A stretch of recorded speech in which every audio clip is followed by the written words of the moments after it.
Olá, alunos do STHG, aqui quem fala é o pastor William Cabral mais uma vez, nos trazendo uma aula sobre a prática da adoração. Esse é o curso básico em Teologia do Sábado e você está na semana 4 do módulo de número 11. Portanto, preste bastante atenção. Nós vamos começar fazendo uma oração a Deus, pedindo ao Senhor que nos ilumine e nos ensine tudo aquilo que Ele quer nos revelar. Senhor nosso Deus, muito obrigado, Pai, por essa oportunidade, Pai, de estarmos aqui estudando um pouco da Tua Palavra. Sê conosco em todo o tempo, Senhor, nos iluminando, Pai, e dando discernimento para entendermos, Senhor, o que Tu queres a respeito das várias doutrinas que temos aprendido durante esse seminário, Pai. Peço-te, Pai, uma bênção espiritual, Pai, sobre todos aqueles que estão na coordenação desse seminário, o seu corpo docente, discente, Senhor, e te peço, Senhor, abre o nosso entendimento nessa aula, Pai, para que nós possamos compreender tudo aquilo que Tu queres nos revelar. Por isso nós já te agradecemos em nome de Jesus. Amém. Glória a Deus. A prática da adoração. Nós vamos logo de cara ver que a adoração é diferente de louvor. As pessoas às vezes confundem um pouco a adoração com louvor, mas vamos hoje aprender essa diferença. Enquanto o louvor trata-se de enaltecer as virtudes do nosso Deus, falando em louvor a Deus, do nosso Deus, a adoração trata-se de uma intimidade maior, uma intimidade que transcende, é uma coisa que ultrapassa a barreira do natural e chega até o sobrenatural. Para que você tenha um exemplo prático disso, quando nós estamos adorando a Deus, nós podemos sentir a presença de Deus de tal forma como nós sentimos uma presença material ao nosso lado.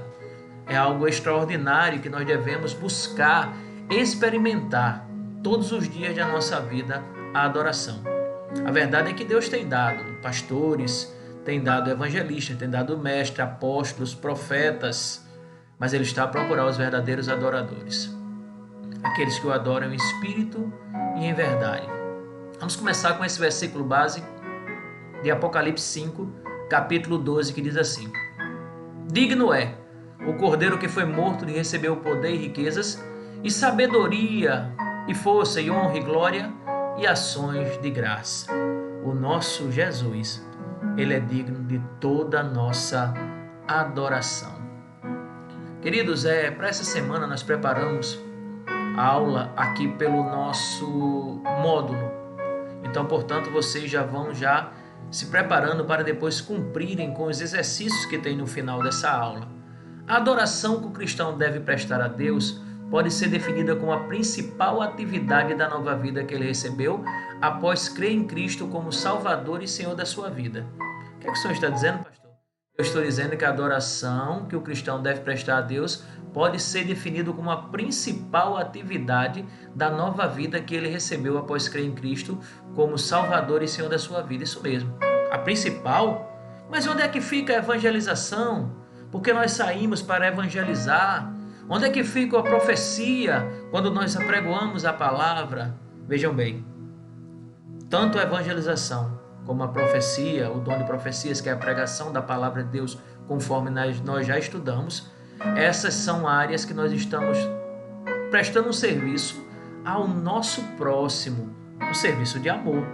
Veja que quando Jesus sintetizou os 10 mandamentos, ele falou em 2 mandamentos: amai a Deus sobre todas as coisas e amai ao próximo como a si mesmo. Esses 2 mandamentos podem ser divididos em 3 partes: amar a Deus, amar ao próximo como a si mesmo. Então são 3 partes: amar a Deus em princípio, amar ao próximo, mas com o parâmetro de como você se ama. Portanto, o primeiro questionamento que eu faço: você conseguiria amar alguém se você não se ama? Não. Mesmo assim, isso é secundário. A prioridade está em amar a Deus sobre todas as coisas. E qual é o maior reflexo de amor? Qual é a maior expressão de amor que nós temos para com Deus? Se você respondeu a adoração, você está correto. Portanto, se você ama a Deus, você adora a Ele. Isso fica óbvio, é muito simples. Quando você ama a Deus, você adora. Você não pode adorar nada que você não tem intimidade. Você não pode adorar um ser que você não conhece. Você tem que adorar aquilo que você está próximo, que tem proximidade, que tem intimidade. Portanto, a adoração é a maior expressão do primeiro mandamento que Jesus nos manda. Amai a Deus sobre todas as coisas. Quando você está adorando, é tão fundamental e tão maravilhoso o princípio da adoração, que quando você está adorando, você esquece de qualquer outra situação que esteja ao seu redor.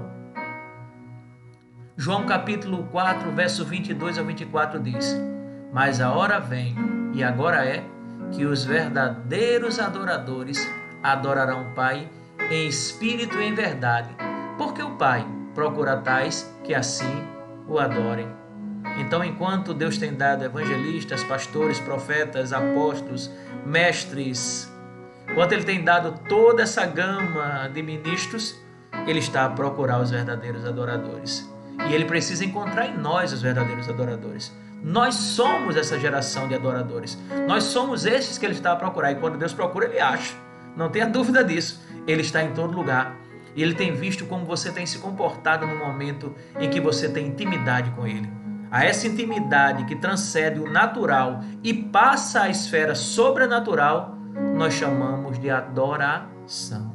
A adoração a Deus, ela deve ser feita no culto público, no culto particular, no culto pessoal, que é entre você e Deus. E o nosso culto a Deus, seja na vida pessoal ou na adoração na igreja, não deve ser determinado pela tradição, mas deve seguir o ensinamento da Bíblia. É a Bíblia que nos diz, irmãos, que nossos instintos, nossas tradições e nossas experiências não são guias confiáveis para a adoração. Você entendeu isso? A adoração deve ser feita em todos os cultos. Lembrando a vocês que nós pagamos no culto que agrada a Deus, que foi outra matéria do seminário, dizendo que esse culto é um serviço que prestamos. E a liturgia é aquilo que se coloca dentro do culto para que Deus se agrade do culto. Portanto, queridos, a adoração a Deus deve ser feita no culto público, aquele onde tem pessoas que estão ouvindo o Evangelho. No culto particular, que é aquele nosso culto que nós fazemos sozinhos ou então com a nossa família, um culto particular. Num culto pessoal, onde nós adoramos a Deus, somente você e Deus. E seja na vida pessoal ou na adoração da igreja, essa adoração não deve ser determinada pela tradição, não. Portanto, você não deve adorar de uma forma tradicional. Você deve adorar a Deus em espírito e em verdade. Olha só que coisa interessante. Uma das ironias do nosso tempo é que muitos cristãos que afirmam a inerrância da Bíblia não estudam realmente para descobrir o que ela diz sobre adoração. Veja bem como é irônico. Muitos cristãos afirmam a inerrância da Bíblia. Se você perguntar qual é a sua regra de fé e de conduta, o crente vai dizer a Bíblia. Ah, é? E por que você não estuda para descobrir o que ela diz sobre adoração? Nós devemos examinar as Escrituras para encontrar a vontade de Deus, para nos guiar em nossa adoração. Porque a adoração ela tem um caráter. Isso mesmo, o caráter da adoração. Para aprender como adorar a Deus de uma forma que agradará a Ele, ao invés de ofendê-lo e ser julgado por Ele, nós devemos começar entendendo a definição da Bíblia do que é adoração. Vamos para as páginas sagradas. A Bíblia usa a palavra adoração em pelo menos 3 formas importantes. Primeira forma, a adoração pode se referir a toda a nossa vida, a toda a vida cristã. Nós devemos viver nossas vidas para Deus e sob Deus. Devemos procurar de tudo o que façamos, ou que tudo que façamos seja um serviço de amor para com Ele. Rogo-vos, pois, irmão, pela compaixão de Deus, que apresenteis os vossos corpos como um sacrifício vivo, santo e agradável a Deus, que é o vosso culto racional. E não vos conformeis com esse mundo, mas transformai-vos pela renovação da vossa mente. Romanos 12, versos 1 e 2. No complemento ele vai dizer, para que possais experimentar qual seja a agradável, boa e perfeita vontade de Deus. Nesses versos, toda a vida é considerada como uma adoração. Nós devemos apresentar o nosso corpo como sacrifício vivo, santo, separado, agradável a Deus, através do culto racional. E não nos devemos conformar com esse mundo, mas devemos ser transformados pela renovação da vossa mente. O termo técnico para isso é metanoia, mudança de mente. Toda a vida é considerada como uma adoração nesse primeiro tempo. Essa é a forma primeira onde a Bíblia se refere à adoração. Existe uma segunda. Segunda, a adoração pode se referir àqueles tempos pessoais de oração, louvor ou reflexão ou leitura da Bíblia, quando nos focamos intimamente em Deus. Olha que coisa linda. Salmo 63, versos 6 e 7. No meu leito me lembro de ti. Medito em ti, Senhor, nas vigílias da noite, pois tu tens sido o meu auxílio. De júbilo canto à sombra das tuas asas. Esse salmo escrito por Davi fala sobre a sua adoração ao Senhor enquanto ele orava e cantava sozinho de noite. No meu leito me lembro de ti. E medito em ti nas vigílias da noite, pois tu tens sido o meu auxílio. De júbilo eu canto à sombra das tuas asas. Que maravilha! Nesse momento íntimo de adoração, também a Bíblia se refere como um momento de especial adoração. Aí entra a questão do louvor, da reflexão, leitura da Bíblia, né? Não significa dizer que adoração é exclusivamente o fato de você louvar. Você pode adorar a Deus meditando, você pode adorar a Deus refletindo, você pode adorar a Deus lendo a Bíblia Sagrada, mas essa adoração é algo que transcende o natural, é algo sobrenatural. A terceira forma de adoração pode se referir ao tempo, quando os cristãos se reúnem oficialmente para congregar-se, para louvar a Deus. Essa forma de adoração é recomendada e ordenada nas Escrituras. Apesar de muitas pessoas hoje terem optado por adorar a Deus em casa, por serem cristãos desigrejados, se esse é o termo, que eu acho um termo muito chato até de ser dito, mas entendam, em Hebreus 10, 25 vai dizer: não deixemos de reunir-nos como é costume de alguns, antes admoestando-nos uns aos outros, e tanto mais quando vedes que se vai aproximando aquele dia. Que dia é esse, irmãos? É o dia em que Jesus irá buscar a sua igreja? É o dia do Senhor? É o dia em que nos apresentaremos diante dele com cânticos e júbilos e louvor? Eu quero entender que quando passarmos os portais da Nova Jerusalém, nós vamos estar em constante adoração ao nosso Deus. Então, em terceira, a adoração pode se referir também ao tempo em quando os cristãos se reúnem oficialmente. Vamos para a igreja adorar, irmãos. Vamos orar, adorar, louvar, ler a palavra, meditar, se alimentar. Tudo isso se encaixa no perfil da adoração. O Salmo 111, verso 1 também traz a mesma referência e diz o seguinte: louvai ao Senhor. Eu louvarei ao Senhor de todo o meu coração na Assembleia dos Justos e na congregação. Claramente Deus quer que o seu povo se reúna como congregações, expressando que eles são o corpo de Cristo, expressando que eles devem adorá-lo conjuntamente.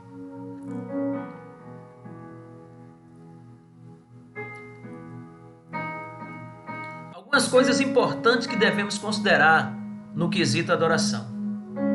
Primeiro, nós devemos considerar o caráter de Deus. Isso mesmo.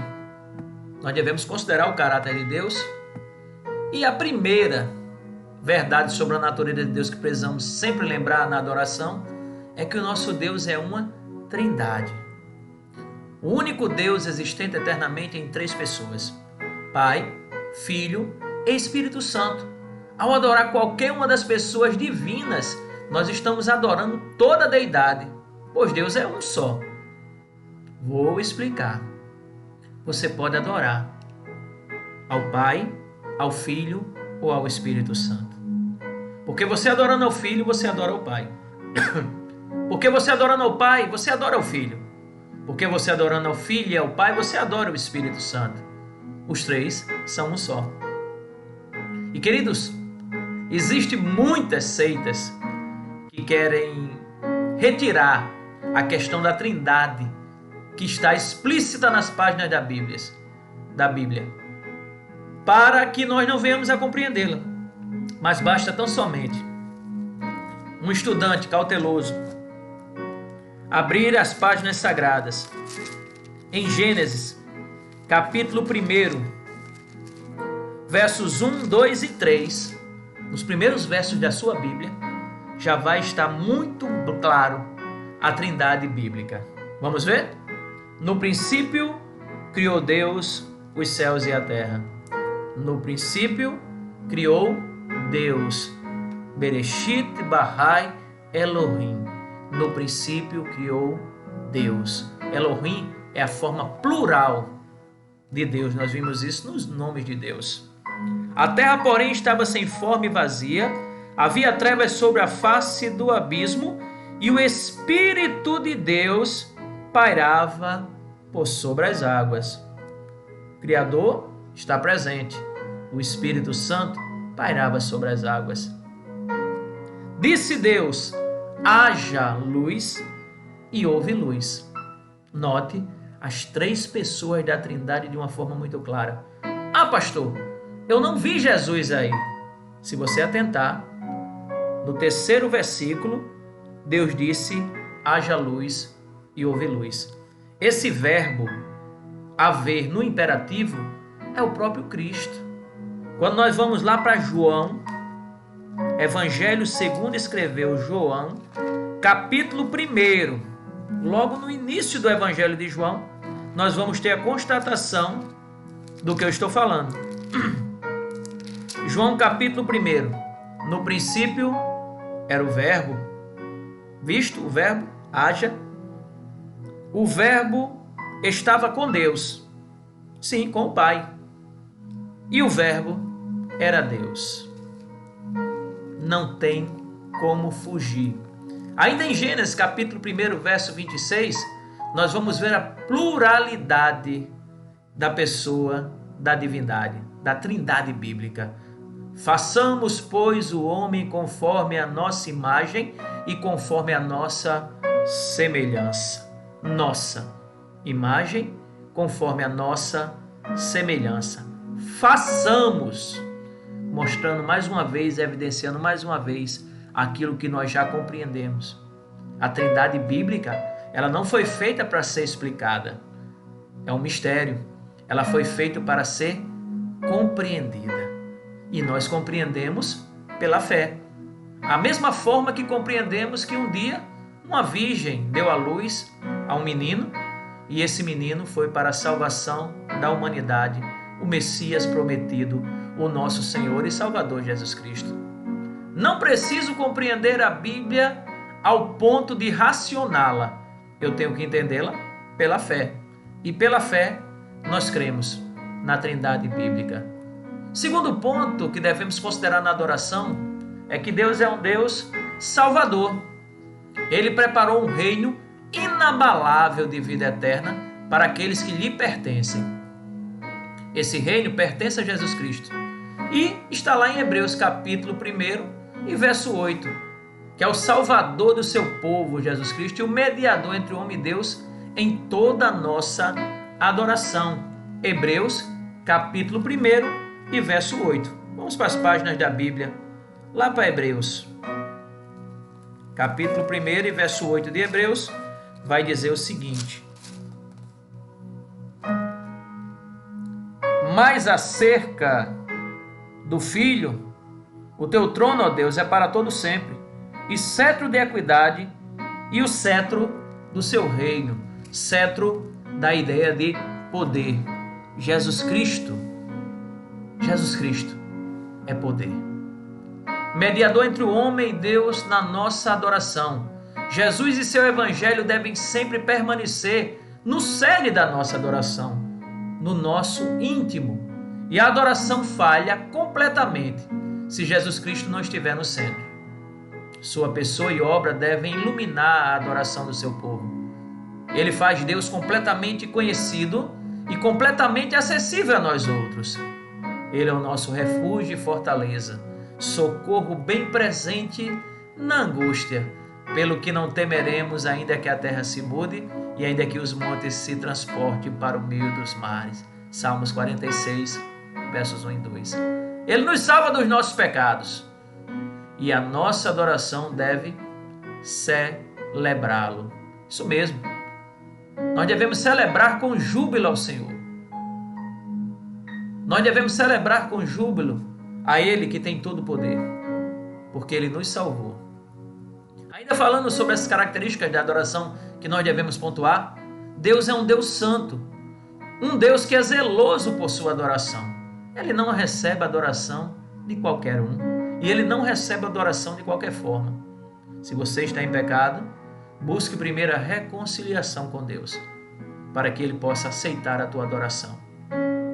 Em vasos velhos não se pode colocar vinho novo. Ela é um Deus que declara sua oposição ao pecado e que exige um viver santo entre seu povo. Hebreus está citando Deuteronômio 4, quando declara que Deus é um fogo consumidor.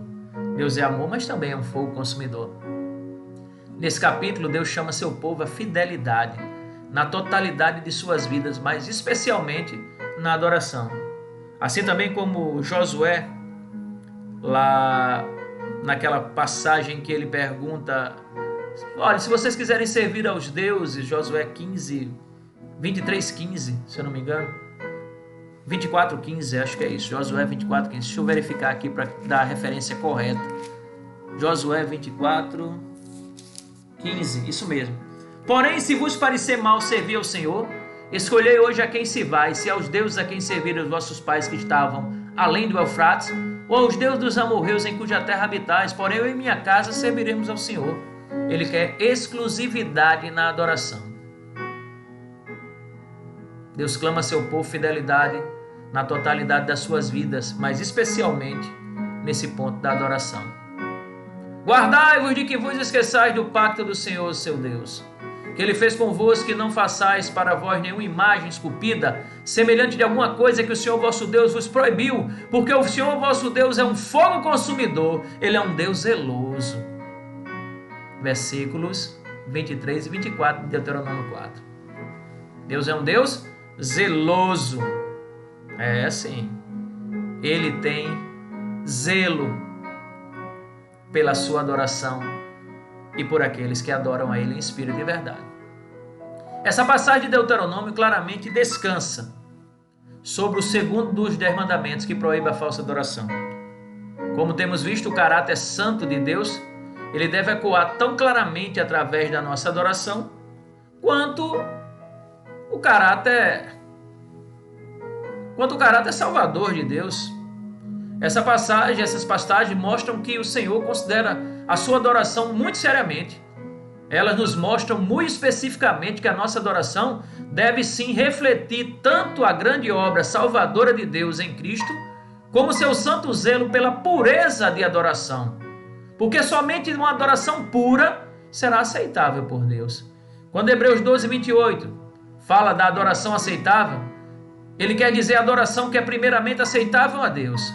Hoje, quando as pessoas falam de adoração aceitável, quer dizer adoração que é aceitável a eles mesmos, ou aqueles que não são membros da igreja.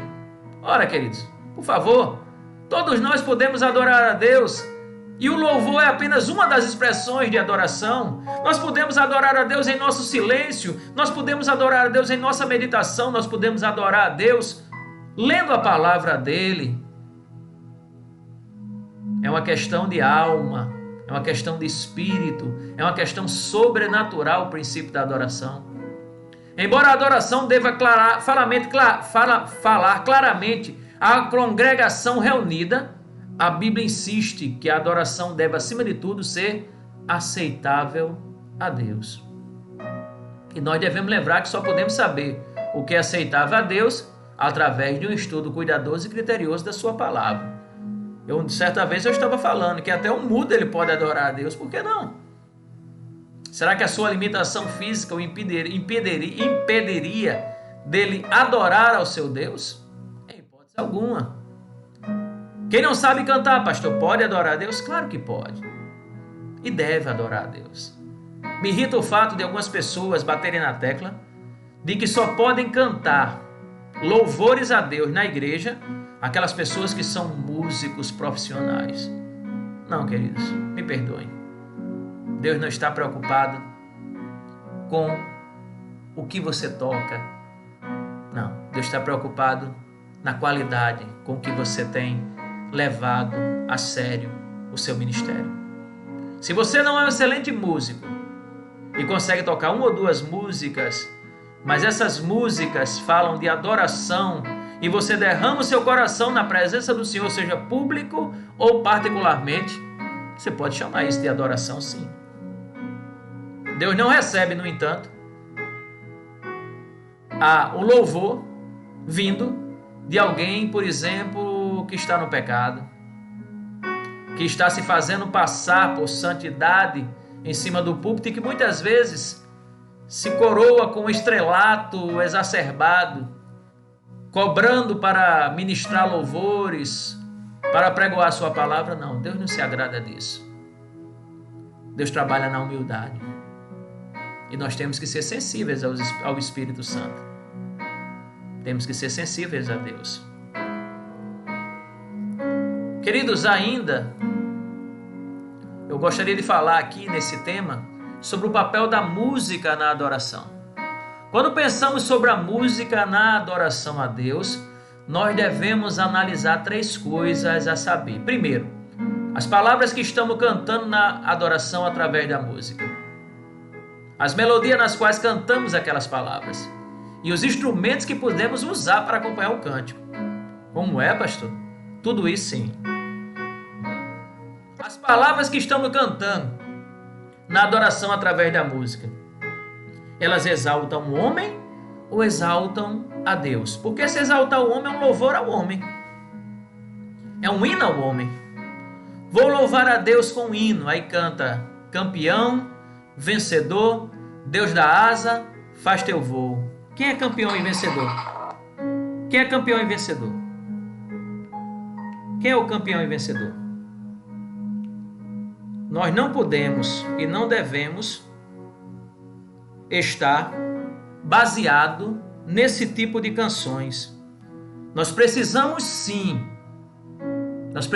cantar louvores que agradem ao nosso Deus.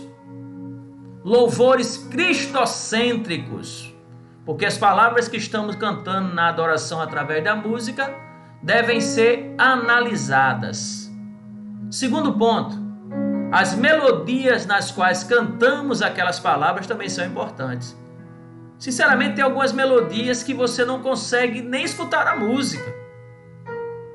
São puxadas muito altas, são ritmos alucinantes, e você precisa da sacralidade, daquela música santa que penetre na vossa alma e produza ali um sentimento de adoração. E quais os instrumentos nós podemos usar para acompanhar o cântico?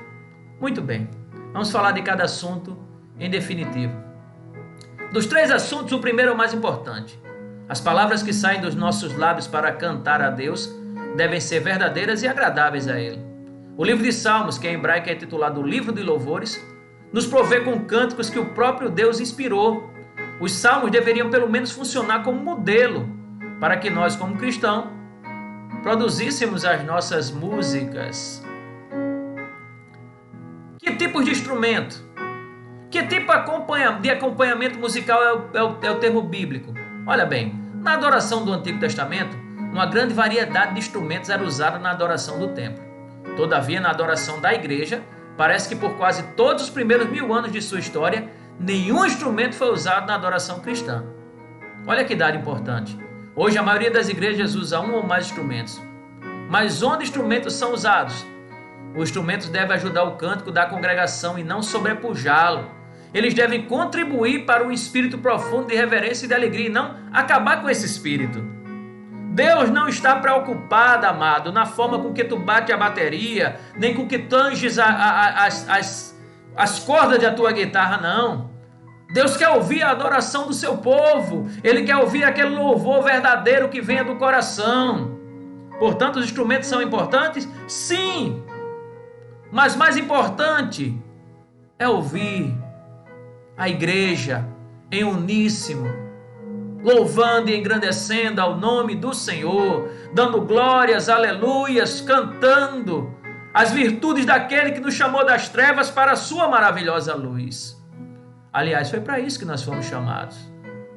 Foi para isso que nós somos povo exclusivo de Deus, propriedade exclusiva dele, nação santa, sacerdócio real. Não foi para ficarmos nos enaltecendo, não.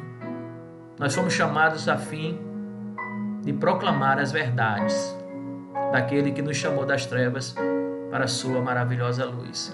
E com relação à melodia, pastor?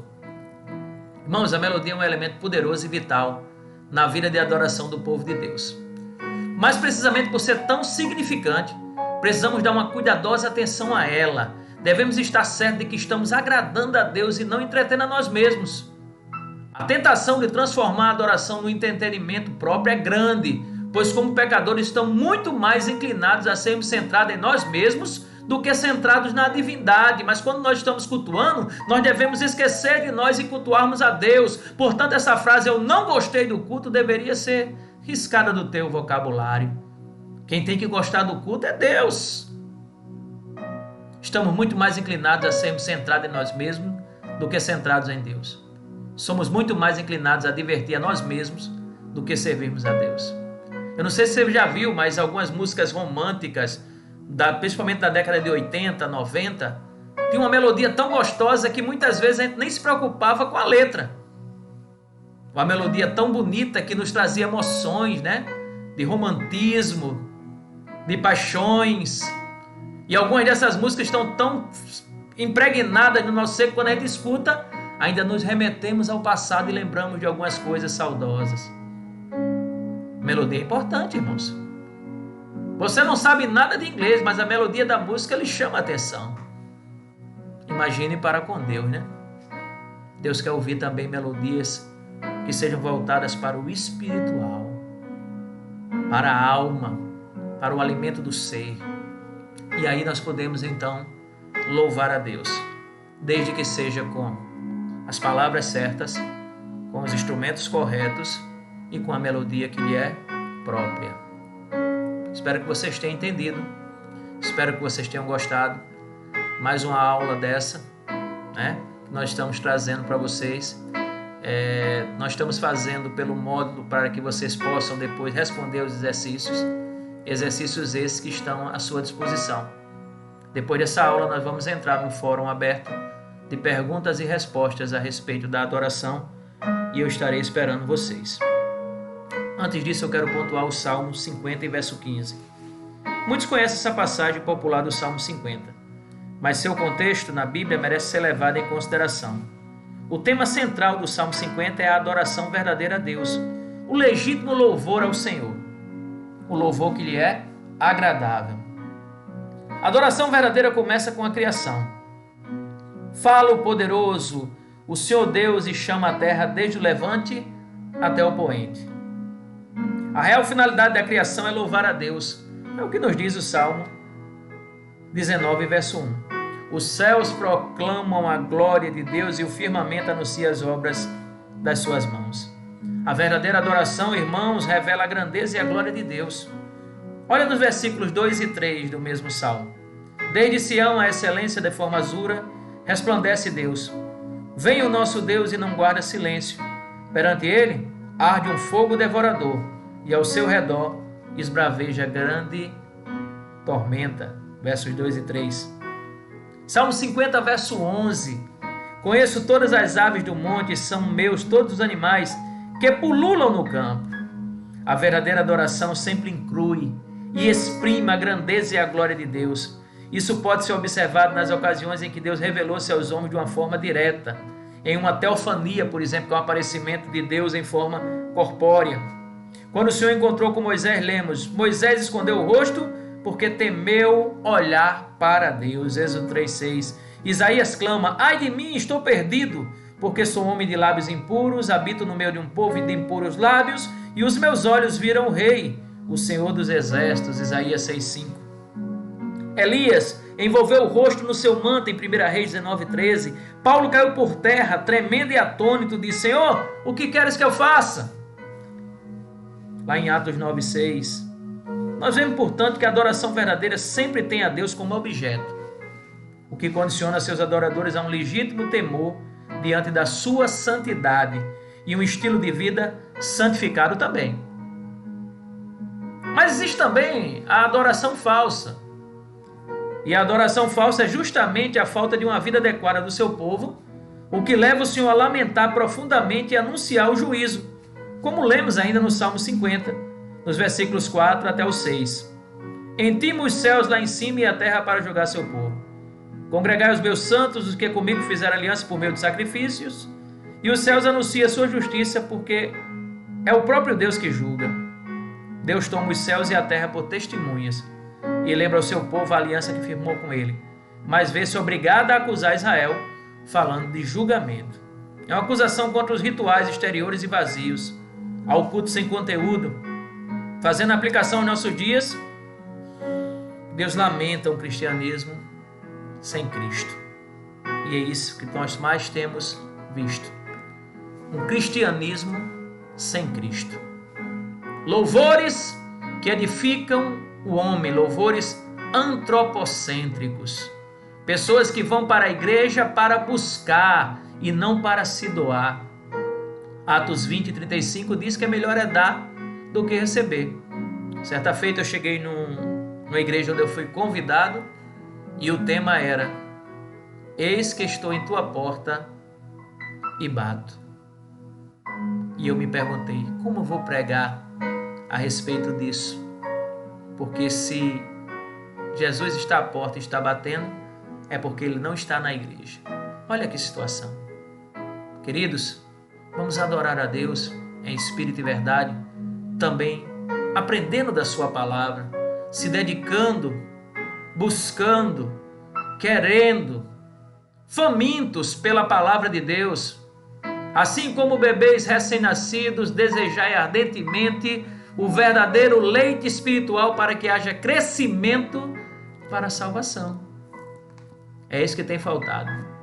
Nós temos visto uma igreja que deixa o mundanismo entrar como fonte de atrativo para as pessoas. E nesse mundanismo entrando, Deus vai saindo. Porque diferente de Satanás, Deus não dá com o pé na porta de ninguém para entrar. Em Apocalipse 20, verso 3, como eu já citei, ele diz: eis que estou em tua porta e bato. Se abrires, entrarei e cearei contigo e tu comigo. Espero que vocês tenham gostado dessa aula. Uma aula que nós precisávamos ter sobre a adoração. Quero que vocês respondam os exercícios desse caderno de atividades. Depois de respondidos, vocês passem pelo canal de comunicação que nós temos no nosso grupo do WhatsApp e que vocês possam se aprofundar um pouco mais na questão da adoração ao Senhor.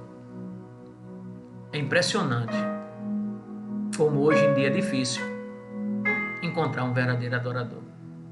Mas como quem não procura sou eu, é Deus, Ele encontrará em mim e em você esse adorador. Um adorador por excelência. Que Deus os abençoe e vos guarde. Vou dar uma passada aqui nos exercícios para tirar as vossas dúvidas em relação aos exercícios. Exercício da semana. Com base no livro de Salmos, você vai criar um poema ou uma música de adoração ao Senhor. Com base no livro de Salmos, tá? Ainda a segunda parte do exercício, nós vamos ter aqui uma avaliação, tá? Essa avaliação é para você marcar verdadeiro ou falso nas questões abaixo. Essa avaliação vocês vão me entregar até a próxima aula, que nós teremos no próximo sábado, dia 13, salvo engano. Então vocês têm até essa data para me entregar essa avaliação. E essa avaliação é para você marcar verdadeiro ou falso nas questões que estão abaixo. Todas as questões estão simples. E se vocês tiverem alguma dúvida, por favor, entre em contato conosco para que nós possamos dirimir qualquer dúvida a respeito desse exercício. Esse exercício vai valer nota e eu já espero a participação de vocês. Muito obrigado, queridos. Fiquem com Deus. Vamos encerrar com a nossa oração, como nos é de costume. Senhor, nosso Deus e Pai, muito obrigado, Senhor, mais uma vez, Senhor, por estarmos aqui juntos, Pai, em unidade de espírito, Pai. Que o Senhor venha, Senhor, a nos dar, Pai, os direcionamentos precisos, Pai, Nos conduza aos mananciais da tua sabedoria pela tua graça, Pai. Que nós não sejamos, Pai, simples conhecedores da palavra, mas que nós sejamos operosos praticantes. Que sejamos homens e mulheres de Deus comprometidos com o teu evangelho. É o que eu te peço, te agradeço, em nome de Jesus. Amém. Obrigado, turma. Fiquem com Deus, a paz do Senhor. Até a próxima aula, se Deus assim permitir.